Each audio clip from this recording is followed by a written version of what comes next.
Verso 12: assim, pois, todos os que pecaram sem lei, também sem lei perecerão. E todos os que com lei pecaram, mediante lei, serão julgados. A pessoa pode até pensar assim: hoje então, os que com lei pecaram, eles perecerão. E os sem lei também. Isso mostra para Deus o quê? Porque muitas pessoas à época não tinham acesso à lei de Deus. Então, para essas pessoas, se você for ler os versos 14 e 15, você vai entender que a lei dessas pessoas que não tinham a lei de Deus era a lei da própria consciência delas. Se elas, de acordo com a consciência delas, sabendo ali o que elas sabiam de Deus, do certo e do errado, elas fizessem bem, elas seriam justificadas. Se elas fizessem mal, seriam condenadas. Aqui cabe uma reflexão, por exemplo, pastor, e aquela tribo indígena, ou uma tribo de qualquer povo, né, em algum canto desta terra, que não tem acesso ao Evangelho? Vai ser julgada essa tribo segundo a lei da consciência, daquilo que cada um entende com relação ao que é certo e o que é errado, da forma de como eles entendem Deus, com a lei interna deles. Você vai ver isso aqui no versículo, eu vou ler o verso 14 e 15 para você compreender melhor. Quando, pois, versos 14 e 15, os gentios que não têm lei procedem por natureza de conformidade com a lei, fazem o que é certo, mesmo não tendo a lei de Moisés, é a lei mesmo, né? Eles faziam o que era certo, não tendo lei, servem eles de lei para si mesmos. Eles não tinham a lei escrita, então a lei da consciência deles é que, né, julgaria eles, se eles fizessem de acordo com o que eles tinham conhecimento. O certo, eles seriam absolvidos, né? Se eles fizessem o errado, eles seriam condenados. Isso serve até hoje. Mas aí a pessoa fala assim: então, se uma pessoa não conhece o Evangelho, ela vai ser julgada segundo a lei da consciência? Aqui está uma ressalva. Vamos supor que a pessoa não conhece o Evangelho porque ela não aceitou o Evangelho. Aí é uma outra versão. Aí ela vai ser condenada pela rejeição ao Evangelho. Paulo aqui está falando, se trata aqui de povos que não tinham a lei. Essa é a questão. Agora, quem rejeita Cristo está condenado. Entendeu? Aquela pessoa que de repente não tem o conhecimento da palavra, mas não tem porque não quer. Porque hoje, trazendo aqui para nós, né? Vamos trazer para a nossa cidade Meu Açu. Uma pessoa hoje em Meu Açu falar que não tem o conhecimento do Evangelho, pode até acontecer um caso assim, mas é uma raridade. Né? Ela está num canto aí, né? E não tem nada, com aquela simplicidade. Esse é um caso. Porém, normalmente hoje, as pessoas rejeitam o Evangelho. Não é? Então essa questão era o caso. Aí a pessoa fala: por que ele usou então lei aqui, se já estava no tempo da graça? Porque a lei ainda era praticada, né? Você vai ver que quando Paulo fala isso aqui, as cartas, elas não haviam sido compiladas, formadas como num livro, como a Bíblia que nós temos hoje, no Novo Testamento. Eles não tinham isso. Então eles trabalhavam muito com a lei. Você vai ver Paulo, por isso que você vai ver Paulo falando muito sobre a lei, né? Nas cartas dele. O povo tinha ainda um foco muito grande da lei. Isso acabaria com o tempo, né? Depois que o Novo Testamento escrito e tal. Então, o verso 13, eu não li, mas vamos para ele, ó. Porque os simples ouvidores da lei não são justos diante de Deus, mas os que praticam a lei hão de ser justificados. O que é isso? O que nós encontramos lá em Tiago? O homem, ele tem que ouvir somente? Praticar. Exatamente. Eu vou até para esse versículo para você entender a importância da prática, como a irmã disse ali. Tiago 2, se não me falha a memória, na verdade, Tiago 1, né? Verso de número 25. Mas aquele que considera atentamente na lei perfeita, que lei perfeita é essa aqui?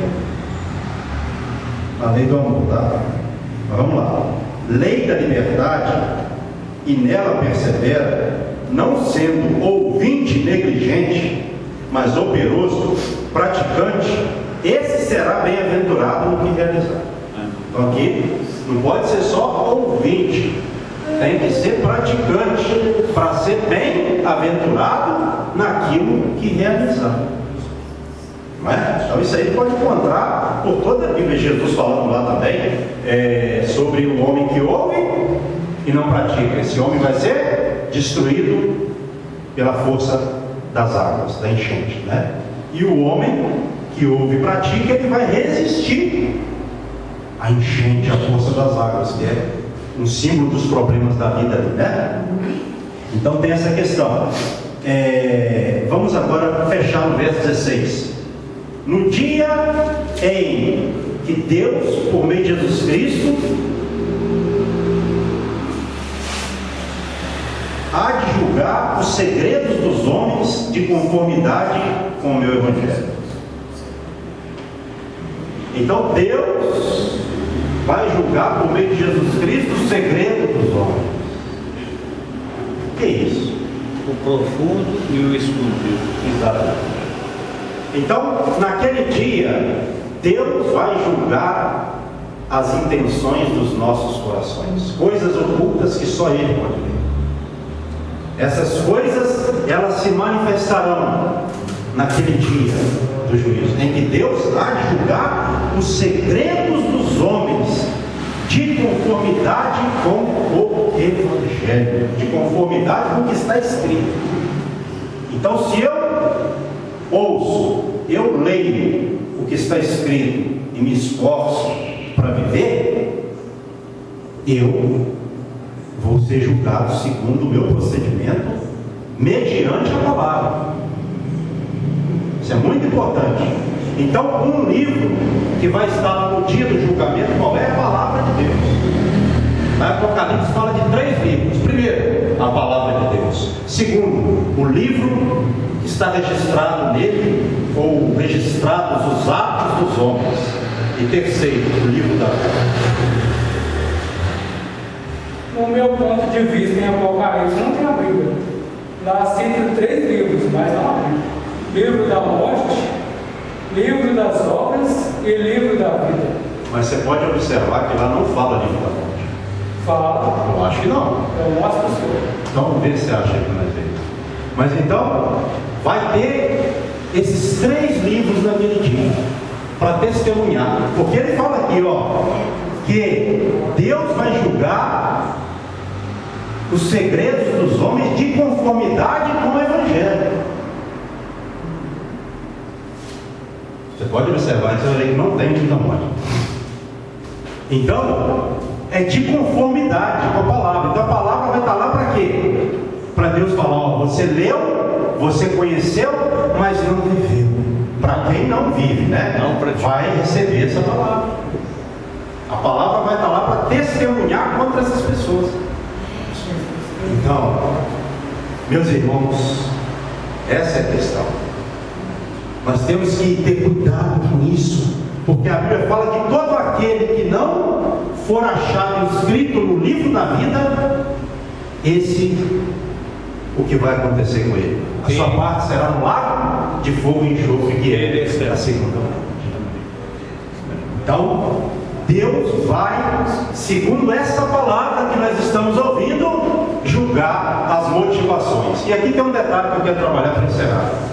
Então, quem que julga, que a igreja presta atenção, quem que julga o externo?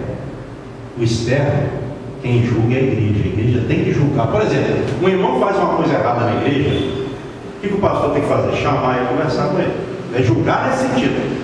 Não é julgar, oi irmão, zoar. A Bíblia fala sobre isso. Agora, a igreja não pode julgar quem está oculto. Isso quem vai julgar é Deus naquele dia.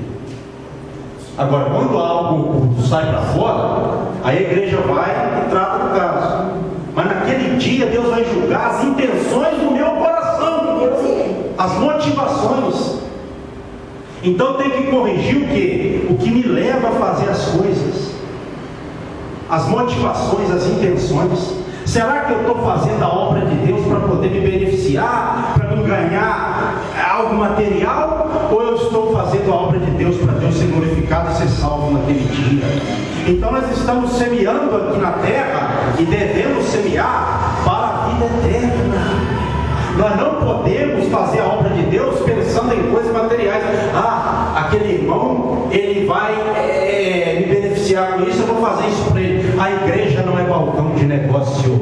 Quem faz negócio com a igreja de Deus ou da obra de Deus no negócio será condenado, receberá aqui a condenação do Senhor. Agora, quem tem a mente, o coração, que no caso é a mente limpa, procura até a mente limpa. Quando erra, fala: Senhor, me perdoe, porque eu estava fazendo algo errado, com motivação errada. Pai, tenha misericórdia de mim, porque eu vou corrigir isso, porque eu quero fazer a obra do Senhor aqui, para o Senhor ser glorificado, e naquele dia eu recebo a minha coroa da vida, a qual o Senhor tem prometido aos que o amam.